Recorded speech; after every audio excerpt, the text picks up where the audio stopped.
Okay. Hi అందరికి. ఈ వీడియోలో కొన్ని ఇంట్రెస్టింగ్ అప్డేట్స్ గురించి మాట్లాడదాం. సో, నిన్న మన డబ్ల్యూడబ్ల్యూఈ చాలా మంది సూపర్ స్టార్స్‌ని రిలీజ్ చేసింది. దాదాపుగా ఒక 20 మంది సూపర్ స్టార్స్ అయ్యుంటారు. అండ్ ఆ 20 సూపర్ స్టార్స్ లిస్ట్‌లో కైరీ సేన్ గూడా ఉంది. అండ్ నిన్నటి నుండి యూఎస్ఏలో కైరీ సేన్ నేమ్ ట్రెండ్ అవుతుంది. వి వాంట్ కైరీ అనేది ట్రెండ్ అవుతుందన్నమాట సోషల్ మీడియాలో. అండ్ నిన్నటి నుండి చాలా వైరల్ అవుతుంది. వి వాంట్ కైరీ అని మెన్షన్ చేస్తున్నారు ఫ్యాన్స్ అందరూ. అండ్ నిన్న టాప్ 25 నుండి టాప్ 2కి చేరింది. యూఎస్‌లో టాప్ 2కి చేరిపోయింది ట్రెండింగ్‌లో. సో, నిన్న మొత్తం కైరీ సేన ఉందన్నమాట. వి వాంట్ కైరీ సేన్ అని ట్రెండ్ చేస్తున్నారు. అండ్ ఇప్పుడు చూడాలి మరి కైరీ సేన్‌ని మళ్ళీ డబ్ల్యూడబ్ల్యూఈ తీసుకుంటదా? హైర్ చేసుకుంటదా? ఆల్రెడీ పిటిషన్ కూడా వచ్చినాయంట మన డబ్ల్యూడబ్ల్యూఈకి. కైరీ సేన్‌ని తీసుకొని మళ్ళీ డబ్ల్యూడబ్ల్యూఈలో తీసుకురండి అని పిటిషన్స్ కూడా వచ్చినాయంట కైరీ సేన్ కోసం. అండ్ ఇప్పుడు డబ్ల్యూడబ్ల్యూఈ ఏం డెసిషన్ తీసుకుంటుందో మనకి తెలియదు. అండ్ చాలా మంది టాలెంట్స్ కూడా అంటే మన డబ్ల్యూడబ్ల్యూఈ సూపర్ స్టార్స్ కూడా ఇప్పుడు రిలీజ్ అయిన సూపర్ స్టార్స్ గురించి సోషల్ మీడియాలో ట్వీట్స్ అయితే చేస్తున్నారు. అండ్ రియా రిప్లీ ఇన్స్టాగ్రామ్లో స్టోరీ మెన్షన్ చేసింది. అండ్ ఇప్పుడు దీని వెనకాల ఉన్నది అంతా ఈ సూపర్ స్టార్స్ని రిలీజ్ చేయడం వెనకాల ఉన్నది అంతా మనకి టీకేఓ అని అప్డేట్ వచ్చిండే. అండ్ ఈరోజు ఏమైనా అప్డేట్ వస్తుందంటే ఇదంతా టీకేఓ చేయలేదు. ఇప్పుడు టీకేఓ దగ్గర ఎన్ని పవర్స్ ఉన్నా ఇప్పుడు ఫైనల్ డెసిషన్ టీకేఓది అయినా సరే ఇప్పుడు ఒక సూపర్ స్టార్స్ని రిలీజ్ చేయడం అండ్ ఉంచడం అనేది టీకేఓ డైరెక్ట్గా డెసిషన్ తీసుకోలేదు. ఎందుకంటే వాళ్ళకి ఎక్స్పీరియన్స్ లేదు.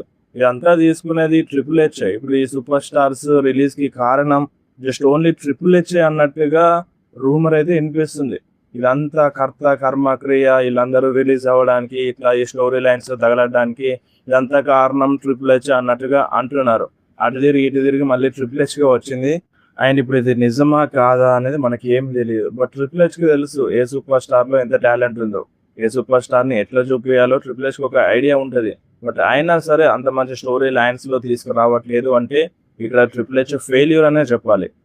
సో ఇదంతా దీనికి అంతటికీ కారణం మన ట్రిపుల్ హెచ్ అనే అంటున్నారన్నమాట. అండ్ అటు తిరిగి అటు సోషల్ మీడియాలో టీకేఓ అని రూమర్స్ వస్తున్నాయి. బట్ మళ్ళీ దీనికి వెనకాల మొత్తం ట్రిపుల్ హెచ్ ఉన్నాడని మళ్ళీ రూమర్ స్టార్ట్ అయిపోయింది. సో ఇప్పుడు ఏదేమున్నా రిలీజ్ అయిపోయినారు. అండ్ నేమ్ అయితే ట్రెండ్ అవుతుంది. మరి రాలో అండ్ స్మాక్ డౌన్లో ఏమైనా ట్రెండ్ చేస్తారా అనేది చూడాలి అప్కమింగ్ రా షోలో. సో ఒకవేళ ట్రెండ్ చేస్తే మేబీ ఆ సూపర్ స్టార్ మళ్ళీ డబ్ల్యూడబ్ల్యూలో రావచ్చు. మన ఆ ట్రూత్ అలానే వచ్చింది. వాళ్ళు రిలీజ్ చేసినారు. అండ్ రిలీజ్ చేసిన తర్వాత ఫ్యాన్స్ ఊరుకోలేదు. వి వాంట్ ట్రూత్ అన్నారు. అండ్ మళ్ళీ ఆ ట్రూత్ డబ్ల్యూడబ్ల్యూలో వచ్చేసిండు. అండ్ నెక్స్ట్ న్యూస్ వచ్చేసి షార్లెట్ ఫ్లేయర్ గురించి. సో షార్లెట్ ఫ్లేయర్ కంట బ్లాక్ మెనర్తో ఫైట్ చేయాలని ఉందంట. సో ఇప్పుడు బ్లాక్ మెనర్ స్మాక్ డౌన్లో వస్తుంది, డెబ్యూట్ చేస్తుంది. సో ఫ్యూచర్లో ఈ మ్యాచ్ ఎక్స్పెక్ట్ చేయొచ్చు. అండ్ నెక్స్ట్ న్యూస్ వచ్చేసి టాప్ 3 మర్చెండైజ్ సేలర్ గురించి. ఈ రెస్ల్మేనియా వీకెండ్ స్టేడియంలో టాప్ 3 మర్చెండైజ్ సేలర్ ఎవరు ఉన్నారో తెలుసా? నెంబర్ 1 ప్లేస్లో సీఎం పంక్ ఉన్నాడు. సీఎం పంక్ టీషర్ట్స్ చాలా ఎక్కువగా సోల్డ్ అయినాయి. అండ్ నెంబర్ 2లో కోడీ రోడ్స్ ఉన్నాడు. అండ్ నెంబర్ 3లో డాన్ హౌజన్ ఉన్నాడు. డాన్ హౌజన్ ఏమో చాలా విచిత్రంగా ఉంది. ఇప్పుడు టాప్ 3కి వచ్చేసిండు. టాప్ 3లో డాన్ హౌజన్ ఉన్నాడు ఈ రెస్ల్మేనియా వీకెండ్లో టాప్ మర్చెండైజ్ సేల్లో. అండ్ ఈ వారం నెంబర్ 1 పొజిషన్లో మన రోమన్ రైన్స్ ఉన్నాడు. ఈ వారం రోమన్ రైన్స్ మర్చెండైజ్ సేల్లో నెంబర్ 1కి వచ్చేసిండు. అండ్ ఇంతకు ముందు రెస్ల్మేనియా వీకెండ్లో CM Punk number 1, Cody Rhodes number 2, డాన్ హౌజన్ నెంబర్ 3. వీళ్ళు టాప్ 3. అండ్ ఈ వారంలో అయితే రోమన్ రైన్స్. అండ్ నెక్స్ట్ వచ్చేసి మన డబ్ల్యూడబ్ల్యూఈ బ్యాక్లాష్ పోస్టర్ని కూడా రిలీజ్ చేసింది. ఇప్పుడు ఓన్లీ 1 సూపర్ స్టార్ బ్యాక్లాష్ కోసం అడ్వర్టైజ్ ఉంది. ఎవరన్నా అంటే అది రోమన్ రైన్సే.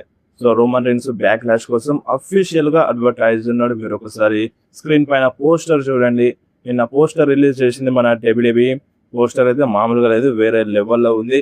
ఇక మనం ఏమాత్రం డౌట్ కూడా పెట్టుకోవద్దు, బ్యాక్లాష్లో రోమన్ రైన్స్ కంపల్సరీగా ఫైట్ చేస్తాడు. అది జేకబ్ ఫాటోతోనే. అండ్ ఈ సంవత్సరంలో జరిగే ప్రీమియం లైవ్ ఈవెంట్స్ గురించి ఒకసారి మాట్లాడితే, సో నెక్స్ట్ మంత్లో మనకి బ్యాక్లాష్ ఉంది. మే 9th మనకి మే 10th రోజు వస్తుంది. మే 10th రోజున బ్యాక్లాష్ ఉంది. అండ్ సేమ్ మళ్ళీ అదే మంత్లో మే మంత్లోనే 23rd Saturday Night's Main event ఉంది. అండ్ దాని తర్వాత మే 31st అంటే మనకి జూన్ 1 రోజు వస్తుంది. సో జూన్ 1 రోజున క్లాష్ ఇన్ ఇటలీ ఉంది. అండ్ దాని తర్వాత జూన్ 27th రోజున నైట్ ఆఫ్ ఛాంపియన్స్ ఉంది. సో ఒకే మంత్లో 2 ప్రీమియం లైవ్ ఈవెంట్స్ రాబోతున్నాయి. అండ్ జూలై మంత్లో ప్రీమియం లైవ్ ఈవెంట్ ఏమీ లేదు. నెక్స్ట్ ఒక సాటర్డే నైట్స్ మెయిన్ ఈవెంట్ జరగబోతుంది. అది కూడా ఎంఎస్జిలో జూలై 18న సాటర్డే నైట్స్ మెయిన్ ఈవెంట్ జరగబోతుంది. జూలై మంత్లో ఇప్పటి వరకు ఉన్న కన్ఫర్మ్డ్ ఉన్న ఏదన్నా ఈవెంట్ ఉంది అంటే అది Saturday Night's Main event. And దాని తర్వాత ఆగస్టు మంత్లో ఆగస్టు 1 అండ్ 2 సమ్మర్ స్లామ్ ఉంది. సో మనకి 2, 3 అనుకోండి. సో ఆగస్టు మంత్లో సమ్మర్ స్లామ్. అండ్ దాని తర్వాత మనకి ఆగస్టు తర్వాత సెప్టెంబర్ మంత్లో మనీ ఇన్ ద బ్యాంక్ ఉంది. మనకి ఎప్పుడైనా జూలై మంత్లో మనీ ఇన్ ద బ్యాంక్ ఉంటుంది. బట్ ఈసారి ఏంటంటే సమ్మర్ స్లామ్ అయిపోయిన తర్వాత మనీ ఇన్ ద బ్యాంక్ ఉంది. ఇది already confirmed premium live event September మంత్లో వస్తుంది. సెప్టెంబర్ 6 అంటే మేబీ సెప్టెంబర్ 7న రావచ్చు. సెప్టెంబర్ మంత్లో ఈసారి మనీ ఇన్ ద బ్యాంక్ వస్తుంది. మనకి ఎప్పుడైనా జూలై మంత్లో వచ్చేది. దాని తర్వాత సమ్మర్ స్లామ్లో మేబీ క్యాష్ని ఎక్స్పెక్ట్ చేసినాం. లాస్ట్ ఇయర్ అదే జరిగింది. కానీ ఈసారి ఏంటంటే సమ్మర్ స్లామ్ అయిపోయిన తర్వాత మనీ ఇన్ ద బ్యాంక్ రాబోతుంది. అది కూడా సెప్టెంబర్ మంత్లో. అండ్ ఇంకా కొన్ని ప్రీమియం లైవ్ ఈవెంట్స్ ఉన్నాయి. అవి ఇప్పటి వరకు అయితే కన్ఫర్మ్ కాలేదు. సెప్టెంబర్ మంత్ వరకు కన్ఫర్మ్డ్ ఉన్నవి ఇవి. అండ్ దాని తర్వాత బస్సెల్ పలూజా జరగచ్చంట. దాని తర్వాత మళ్ళీ Saturday Night's Main event. And దాని తర్వాత క్రౌన్ జువెల్ అక్టోబర్లో జరగచ్చు, లేదంటే అక్టోబర్ ఎండింగ్లో జరగచ్చు. క్రౌన్ జువెల్ అయితే పక్కా జరుగుతుంది, ఇది సౌదీ అరేబియాలో. అండ్ దాని తర్వాత నవంబర్ మంత్లో సర్వైవర్ సిరీస్. అండ్ దాని తర్వాత డిసెంబర్ మంత్లో సాటర్డే నైట్స్ మెయిన్ ఈవెంట్ జరగచ్చు. సో ఇవి ఇప్పటి వరకు కన్ఫర్మ్ ఉన్న ప్రీమియం లైవ్ ఈవెంట్స్ ఈ సంవత్సరంలో. అండ్ నెక్స్ట్ న్యూస్ వచ్చేసి జూలియా గురించి. సో జూలియా స్మాక్ డౌన్ లో వచ్చినప్పుడు ఒక పవర్ఫుల్ సూపర్ స్టార్ గా కనిపించుండే. ఆయన తన ఛాంపియన్షిప్ ని గెలిచింది. ఫస్ట్ టైం గెలిచినప్పుడు ఏం ఇంపాక్ట్ లేదు. అండ్ మళ్ళీ గెలిచింది. Second time United states champion అయింది. బట్ అప్పుడు కూడా ఆ టైటిల్ రీన్ అనేది కరెక్ట్ గా లేదు. ఒక మంచి సూపర్ స్టార్ ని నాశనం చేయడంలో ట్రిపుల్ హెచ్ నెంబర్ 1 పొజిషన్ లో ఉంటాడు అనేది మళ్ళీ ఒకసారి ప్రూవ్ చేసుకుండు. సో జూలియా అంటే అసలు జూలియానే కాదు, ఏ ఛాంపియన్ అయినా సరే గెలిచిన తర్వాత అసలు ఇంపాక్ట్ క్రియేట్ చేయలేకపోతున్నారు. కొంతమందే ఉన్నారు, కొంతమందే మనకి ఛాంపియన్షిప్ రీన్ నచ్చుతుంది. అండ్ వేరే సూపర్ స్టార్స్ ని కూడా అంతగా చూపించట్లేదు మన ట్రిపుల్ హెచ్. ఇప్పుడు జూలియా గురించే కాదు, ఇప్పుడు జూలియా గురించి మాట్లాడి కూడా వేస్ట్. చాలా మంది సూపర్ స్టార్స్ లో ఇదే జరుగుతుంది. కాబట్టి ఇక మీరే అర్థం చేసుకోండి ఇక రాను ఎట్లుంటుందో. ఆయన ఇప్పుడు నెక్స్ట్ నుండి సూపర్ స్టార్స్ వస్తున్నారు. సో వాళ్ళని లేపుతాడు. అండ్ మళ్ళీ కొన్ని నెలల తర్వాత సేమ్ ఇదే రిపీట్ అవుద్ది. సో ఇప్పుడైనా కొంచెం స్టెప్ అప్ అవ్వాలి ట్రిపుల్ హెచ్. కొంచెం బెటర్ స్టోరీ లైన్ ని తీసుకొస్తే ఫ్యాన్స్ చూస్తారు. సో రెసల్మేనియా టికెట్స్ ఎక్కడి నుండి ఎక్కడికి పడిపోయినా మీకు అందరికి తెలుసు. 80,000 నుండి 40,000కి పడిపోయిందంటే ఇక మీరు అర్థం చేసుకోండి. అంతమంది ఫ్యాన్స్ టికెట్ కొనికి రెడీగా లేరు. ఎందుకంటే స్టోరీ లైన్స్ అట్లా లేవు కాబట్టి, మంచిగా లేవు కాబట్టి ఫ్యాన్స్ కొనికి రెడీగా లేరు. అండ్ ఇక నెక్స్ట్ న్యూస్ వచ్చేసి బ్లడ్ లైన్ గురించి. సో బ్లడ్ లైన్ ఒక హీల్ సూపర్ స్టార్ గా మారిపోతారు అన్నట్టుగా రూమర్ అయితే వినిపిస్తుంది. ఎందుకంటే మన స్మాక్ డౌన్ లో మన జిమియూస్ అంటే ఫ్యాన్స్ ని తిట్టిండు. ఈ ఫూల్స్ మారినా కానీ మన చేకప్ ఫాటుకి చెప్పిండు. రీసెంట్ టైంలో జిమియూస్ ఫ్యాన్స్ ని తిట్టాడు. అంటే వాళ్ళు ఒక బేబీ ఫేస్ సూపర్ స్టార్స్ గా ఉన్నారు కదా, అండ్ వాళ్ళు అలా తిట్టారు. కాకపోతే ఇప్పుడు తిడుతుందంటే మెల్లమెల్లగా వీళ్ళు హీల్ సూపర్ స్టార్ గా మారిపోతారు అన్నట్టుగా రూమర్ అయితే వినిపిస్తుంది. అండ్ రోమన్ రైన్స్ కూడా హీల్ సూపర్ స్టార్ గా మారిపోతారు అన్నట్టుగా రూమర్ అయితే వినిపిస్తుంది. సో ఇప్పుడు హీల్ బ్లడ్ లైన్ వస్తే ఇక ఫుల్ డామినెన్స్ ఉంటుంది డబ్ల్యూఏబీలో.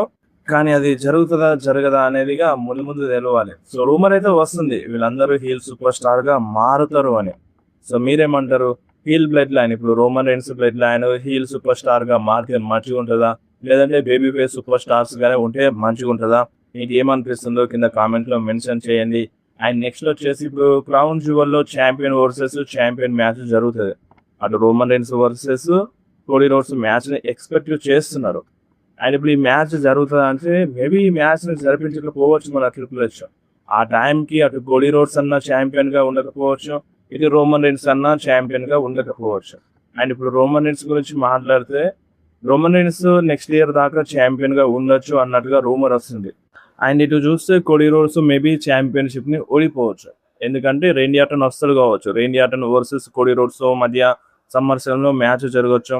అండ్ అప్పుడు మేబీ కోడీ రోడ్స్ ఛాంపియన్షిప్ ని ఓడిపోవచ్చు. లేదంటే ఇంకొక రూమర్ వస్తుంది. అదేంటంటే king of the ring tournament ని విన్ అయ్యి మన కోడీ రోడ్స్ తో ఓబాఫెమి మ్యాచ్ జరుగుతుందంట. అండ్ అక్కడ ఓబాఫెమి కోడీ రోడ్స్ ని ఓడిస్తాడంట. ఆయన క్రౌన్ జువెల్లో మన ఓబాఫెమి వర్సెస్ రోమన్ రైన్స్ మధ్య ఛాంపియన్ వర్సెస్ ఛాంపియన్ మ్యాచ్ జరుగుతుందంట. ఈ టైప్ లో జరగవచ్చు అన్నట్టుగా రూమర్ అయితే వినిపిస్తుంది. అండ్ ఇప్పుడు చూడండి ఒబాఫెమి కోడీ రోడ్స్‌ని ఓడిస్తాడా అంటే కొంచెం డౌట్ అనే చెప్పాలి. ఎందుకంటే ట్రిపుల్ హెచ్ అలా చెయ్యడు. సో చూద్దాం మరి ముందు ముందు ఏం జరుగుతదో. ఈ బ్యాటిల్ అయితే ఇంట్రెస్టింగ్‌గా ఉండబోతుంది. క్రౌన్ జెవెల్ వరకు రోమన్ రెయిన్స్ అండ్ ఇటు కోడీ రోడ్స్ ఇద్దరు ఛాంపియన్స్‌గా ఉంటే వేరే లెవెల్ ఉంటది. అండ్ క్రౌన్ జెవెల్‌లో ఛాంపియన్ వర్సెస్ ఛాంపియన్ మ్యాచే జరుగుతది కాబట్టి కోడీ వర్సెస్ రోమన్ మ్యాచ్ అక్కడ జరగొచ్చు. బట్ వాళ్ళు అప్పటిదాకా ఛాంపియన్స్‌గా ఉండకపోవచ్చు.